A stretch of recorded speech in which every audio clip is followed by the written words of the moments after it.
श्रोता बंधु ओडिया धारा चैनल रे आपण मानक स्वागत जनाऊँगी। आसंतु शुणिबा मला जह्नर आउ गोटे भाग। तलकू मुंडपति कौनसी मते बसी रहिली भंडारणी हाथ उपरे आउजी। नईले बोध हुए पड़ी जाई थांती। कर्म सरिला परे जनक के बोध हुए घरर पोइली मते आनी आउ गोटे घरे बसाई देई गला। तापरे गोटी गोटी करी केते गुड़िए माइपे से घर को आसिले मते देखिबा पाई। दंडक भितरे लोक गहଳରେ से घरे आउ तिल पकाइबाकू जागा रहिला नाही। मुह देखा पर्व सरिला।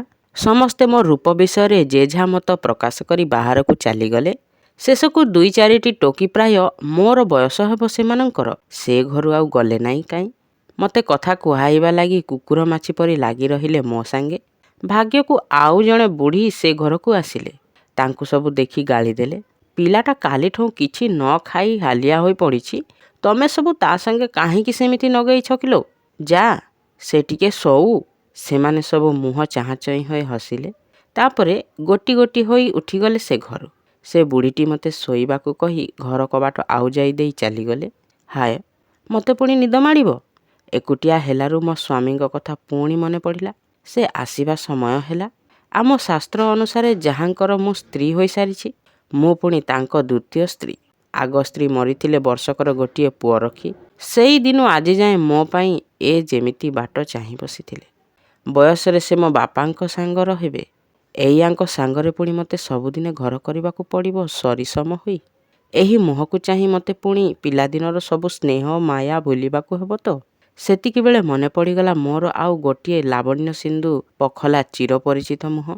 विधातांकर सबु सुंदर सृष्टि जहा दिहरे सार्थक होई जाइछि। से मुह आउ मो स्वामींक मुह केते प्रभेद केते फरक या भितरे। तुलना करिबाकू सुद्धा लाज माड़े। से पुणी तो मते अप्राप्त होई नथिले। किंतु आउ भाभी पारिली नाही। मने हेला एमिति भाबिले मु पागल होई जिबी। किंतु एही चिंतारे पागल होई जिबा केड़े सुखकर मने कली। सूर्य बुड़ी जाइथिले अनेक बेळु। दिन आलुओ क्रमे लिभि आसिला कोठा घर। किंतु जला कबाटी मोटे नथिला मु जो घरे बसिथिली। अंधार घर भितरे चुप होई अनेक बेळ जाए बसी रहिली। बाहरे कोउठी केते दूररे संज घंटा बाजिगला। घरे घरे दीप लागिला। केते बेळ परे दुई चारि जण माइपे आसी मते आउ गोटिए घर को नहीं गले। से घरटा भी एमिति अंधार। खाली घर कोणरे गोटिए दीप मिंजी मिंजी होई जळु थाए। सेई अल्प आलुअरे देखिली घरर गोटिए पाखरे बड़ पलंकटाए। ता उपरे बिछଣା पड़िछि। एमाने मते नहीं घर कोणरे खंडे सप उपरे बसाई देई से घरु चलीगले। बुझी पारिली काहींकी मते ए घर को अणा जाइछि। बिजुली मारिला परे घड़घड़ी गर्जन को जिमिति लोके भाबी नियंती गोटाए अजणा भୟରେ दिह मोर थरी उठिला। छाती दाउ दाउ पड़िला। भाबिली काहींकी मु एते डरुछि। से तो बाघ साप नुहंती मते खाई जिबे। तुच्छाटाकू एते डरिबी काहींकी। घड़िए घंटे बीतीगला। केही आसिले नाही से घर को। मनरे टिके दंभ आसिला। भाबिली जेड़े असुंदर से हुंतु मु तो तांकर स्त्री। तांको छड़ा मोर आउ गति कौन अछि। मो मन को न आसिले संसार लोके तो मो दुख शुणिबे नाही। अधिक हसिबे समस्ते। मु कौन यांकू भल पाई पारिबी नाही। देखिबी चेष्टा करी प्राणर सबु बल खर्च करी तांको प्रति मनर सबु विमुखता को सही नेले तो जीव ना ना। मु थरे देखिबी चेष्टा करी यांकू भल पाइबाकू। निश्चय निश्चय। सारा दिनर अनियम ओ अवसादरे आखि दीटा निदरे भारी होई आसीथिला। आउ सीधा होई बसी पारिली नाही। सेइठी सेमिति सोई पड़िली। केतेबेले मते निद होई जाइछि जाने ना। हठात कहा थंडा हाथ लागी निदटा मोर चाहुकिना भांगीगला। धड़पड़ होई उठी बसी मुंडरे लुगा देई देली। छातीटा दुम दुम होई कंपी गला।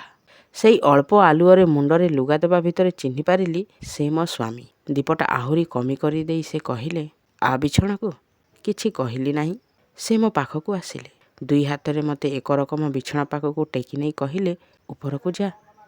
खट पाखरे पुणी ठिया हवा देखि से तळकू ओह्लाई आसिले। मुंडरू मोर ओढ़णा टेकी देई हसी हसी कहिले एते लाज गोटाए कौन। मते भल लागे नहीं सेगुड़ा। एही पहिलु बोध हुए मु तांको हसिबार देखिली। किंतु मने हेला न देखिथिले बरং भल होइथांता। भगवान हस पुणी मणिशंकर एमिति विकृत।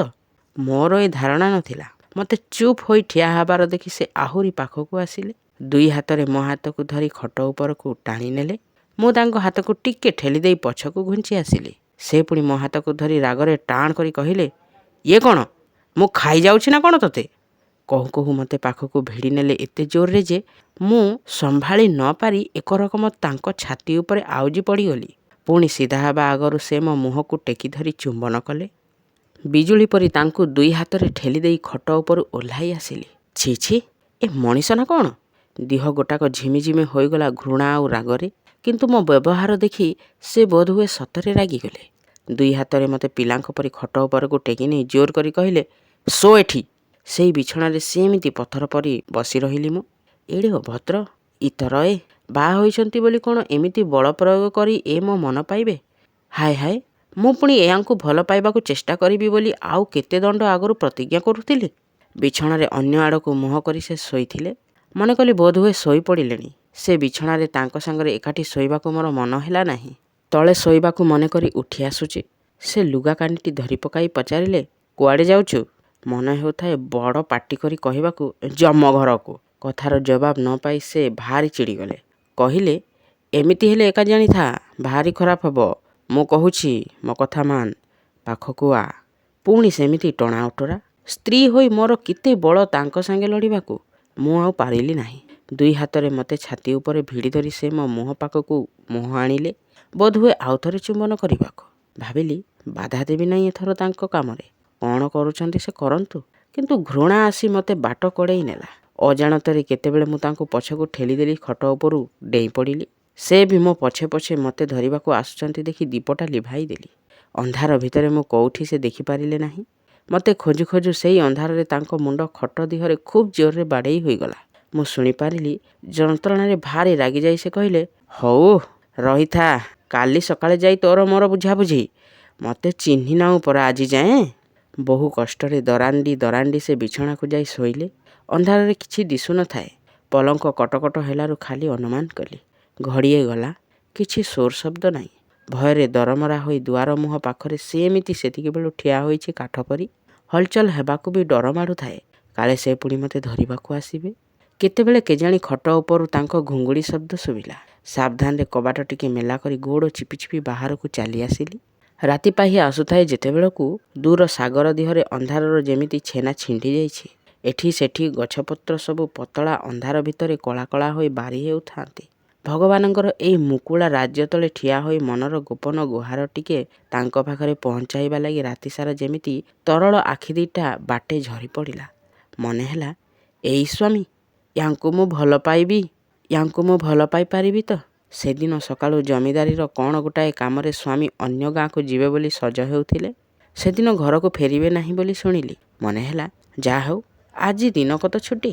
ପାହାନ୍ତା ପହରୁ ସେ ଯିବେ ବୋଲି ସେ ପୋଇଲିଟା ଏପଟ ସେପଟ ହୋଇ ତାଙ୍କର ଜିନିଷ ସବୁ ସଜାଡ଼ୁଥାଏ। ଭାବିଲି, ୟାଙ୍କ ଘରେ ଆଉ କେହି ନାହାନ୍ତି ନା କ'ଣ? ଶୁଣିଛି ମୋର ଶାଶୁ ଅଛନ୍ତି, ସେ ବିଧବା। କିନ୍ତୁ ଏ ତ ଅଷ୍ଟ ଅଳଙ୍କାର ମଣ୍ଡି ହୋଇଛି ଦିହଯାକ। ବୟସ ବି ଏମିତି ବେଶୀ କିଛି ହୋଇନାହିଁ। ତେବେ ଏ କିଏ? ଦୁଆର ମୁହଁ ପାଖରେ ମୋତେ ଦେଖି ସେ ମୋ ପାଖକୁ ଆସିଲା। ନାଛ ପିଲାଙ୍କ ପରି ମୋ ମୁହଁ ପାଖରେ ହାତ ହଲାଇ କହିଲା, ହେ ବୋହୂ, ମା ସିଆଡ଼େ କୋଉ ପହରୁ ଗାଧୋଇ ଆସି ଓଦା ଲୁଗାରେ ଠିଆ ହୋଇଛନ୍ତି। ଆଖିରେ କ'ଣ ତମର ପୁଅ ନାହିଁ କି? ଭାରି ରାଗ ହେଲା ତା କଥା ଶୁଣି। ୟାଙ୍କ ଘରେ ଗୋଟି କୋଉଠ ସମସ୍ତେ ଏମିତି ଅଭଦ୍ର ନା କ'ଣ? କହିଲି, ମୁଁ ତ ଜାଣି ନାହିଁ। ଜାଣି ନା? ଅଜଣା ହୋଇ ଆସିଛ ଏଠିକି। ଗାଧୋଇ ସାରିଲେ ଶୁଖିଲା ଲୁଗା ଦବ କି ପୂଜା ପାଣି ଠା କରିଦେବା, ଏ କଥା ପୁଣି କିଏ ଶିଖେଇ ଦେବ ମ? କ'ଣ ଛୁଆ ନା ପିଲା? ଆସ ବାହାରି। ସେ ଚାଲିଗଲା। 2 ଦିନ ହେଲା ମୁଁ ଏଠିକି ଆସିଛି, କିନ୍ତୁ କ'ଣ କରିବି? ପଦାକୁ ଆସିଲି। ଖଣ୍ଡେ ପକ୍କା ଦୁଆର ଛାତି ଆରପଟେ ଠାକୁର ଘର। ଓଦା ଲୁଗା ପିନ୍ଧି ସେଠି ଯିଏ ଠିଆ ହୋଇଥିଲେ ସେ ବୁଢ଼ୀ। କିନ୍ତୁ ଏତେ ବୟସର କୌଣସି ଲକ୍ଷଣ ତାଙ୍କ ଦିହରେ ନଥିଲା। ପିଞ୍ଜି ପରି ଲମ୍ବା ପତଳା ଦିହ, ସୁନା ପରି ଦୂରରୁ ଝଟକୁଛି। ବୁଦ୍ଧି ଆଉ ଦୁର୍ଦ୍ଧଟାରେ ମୁହଁଟି ସମୁଜ୍ଜ୍ୱଳ। ଏଇ ମୋ ଶାଶୁ। ଘର ଭିତରୁ ଶୁଖିଲା ଲୁଗା ଆଣି ତାଙ୍କୁ ଦେଲି। ସେ ପୋଇଲିଟା ସେତେବେଳେ ଦୁଆର ମଝିରେ ଠିଆ ହୋଇ ଆପଣା ମନକୁ ସମସ୍ତଙ୍କୁ ଶୁଣାଇ ଶୁଣାଇ କହୁଥାଏ, ମୋର ଛୁଇଁବା କଥା ନୁହେଁ ବୋଲି ସିନା, ନଇଲେ ପରଙ୍କୁ ଏତେ ଖୋସାମତ କିଆଁ ପଡ଼ନ୍ତା? ଦଣ୍ଡକେ ସବୁ ସଜ କରି ଥୋଇ ଦିଅନ୍ତି ପରା। ଶାଶୁ ଲୁଗା ପାଲଟିଲେ।